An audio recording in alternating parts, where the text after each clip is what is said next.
Buenos días jóvenes, los saluda el profesor Abiud. En esta ocasión veremos el past participle, el have y has, el pasado participio para expresar experiencias. El have es un verbo que hasta ahora sabemos que significa tener.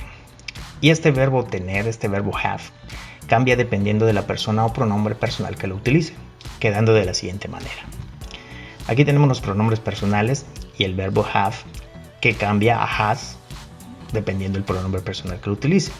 Por ejemplo, I, you, we y they van a utilizar el have, mientras que el he, she, it van a utilizar el has. Ahora, en estos verbos que utilizan el have, el we y el they pueden sustituirse por otras personas. Por ejemplo, el we lo podemos sustituir por el nombre de una persona y nosotros. Mariana and I have. Mariana y yo tenemos. El they lo podemos sustituir por el nombre de dos personas en la que no estamos incluidos nosotros, como por ejemplo Santiago y Tania. Santiago y Tania have. Mientras que el he, el she y el it lo podemos sustituir también dependiendo cada uno de ellos. El he lo podemos sustituir por el nombre de una persona del sexo masculino. Paco has. Paco tiene. El she lo podemos sustituir por el nombre de una mujer. Alicia, por en este caso Alicia, has, Alicia tiene. Y el it lo podemos sustituir por un objeto, un clima, una república o lo que sea, que no sea persona. The car has, el coche tiene. Esta misma tabla nos va a servir para utilizar el have y el has como auxiliar del pasado participio más adelante. Pero en el pasado participio el have hay que tener en cuenta que ya no va a significar tener, sino que se convierte en un auxiliar para poder expresar experiencias pasadas. O sea, que ya no va a significar tener, repito.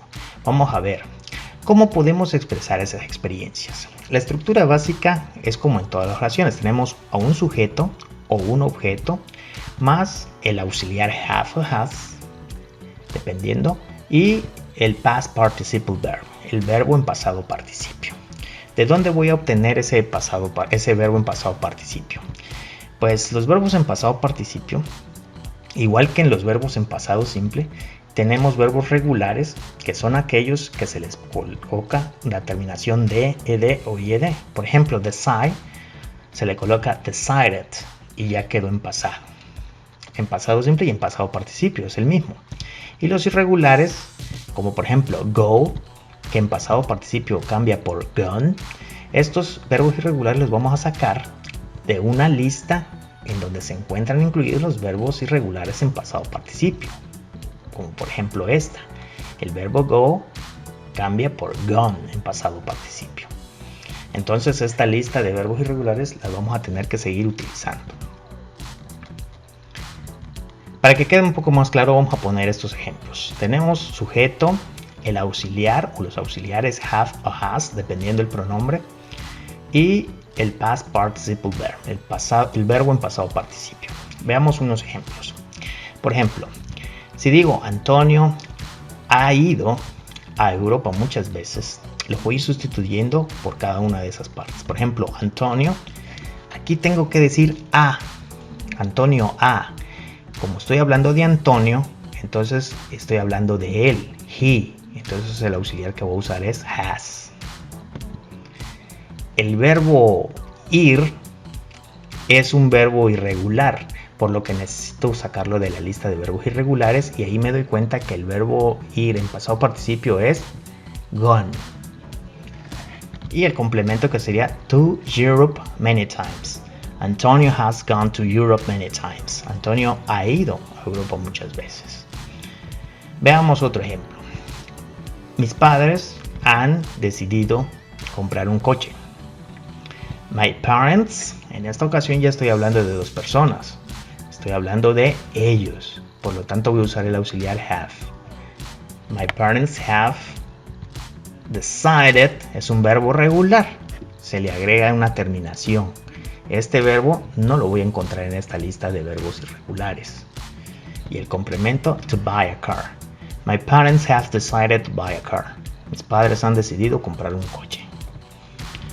Mayra ha oído esa canción 2 veces. Mayra, en este caso sería she, estoy hablando de ella, va a utilizar el auxiliar has. Has, el verbo oír es irregular, por lo que lo voy a encontrar en esta lista de verbos irregulares y me doy cuenta que el verbo en pasado participio es heard that song twice. Mayra has heard that song twice. Mayra ha oído esa canción 2 veces. Aquí nos damos cuenta que dependiendo de la persona, si es él, ellos o ella, es el auxiliar que voy a utilizar, have o has. Y dependiendo del verbo, si es regular o si es irregular, yo voy a saber si lo busco o no en la lista de verbos irregulares o simplemente le agrego la terminación de, ed o ied. Ahora, para indicar la forma negativa del pasado participio únicamente debemos agregar a los auxiliares have y has la palabra not o nt. Veamos. Antonio has not gone to Europe many times. ¿Qué nos dice aquí? Antonio no ha ido a Europa muchas veces. Entonces ahí le agregamos el not, has not. Otro ejemplo. Mayra hasn't heard that song twice.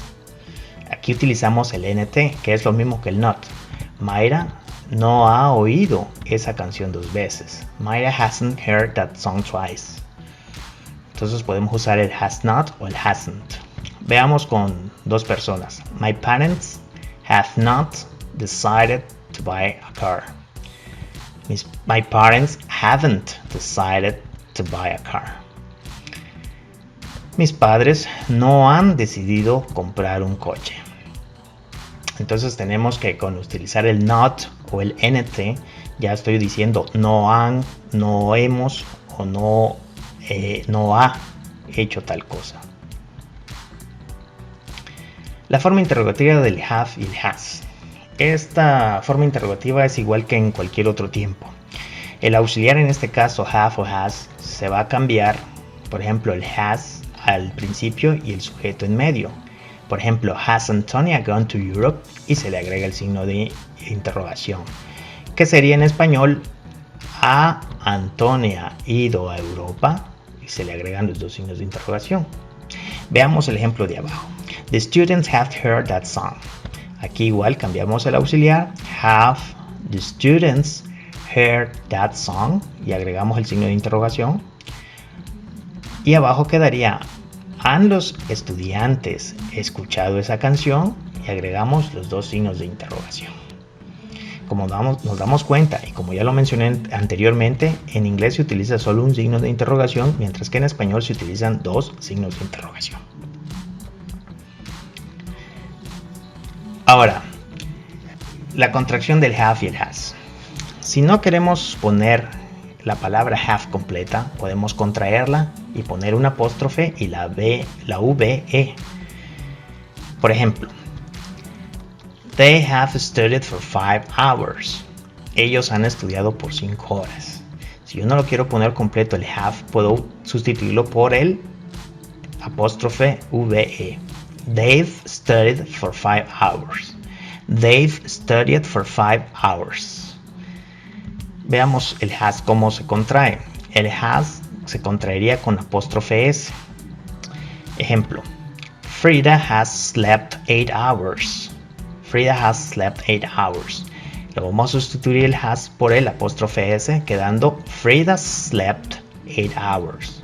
Frida slept 8 hours. Frida ha dormido 8 horas. De esta forma podemos contraer el have y el has. Bueno chicos, creo que eso es todo y espero sus comentarios y también cualquier duda ya saben dónde contactarme. Muchas gracias.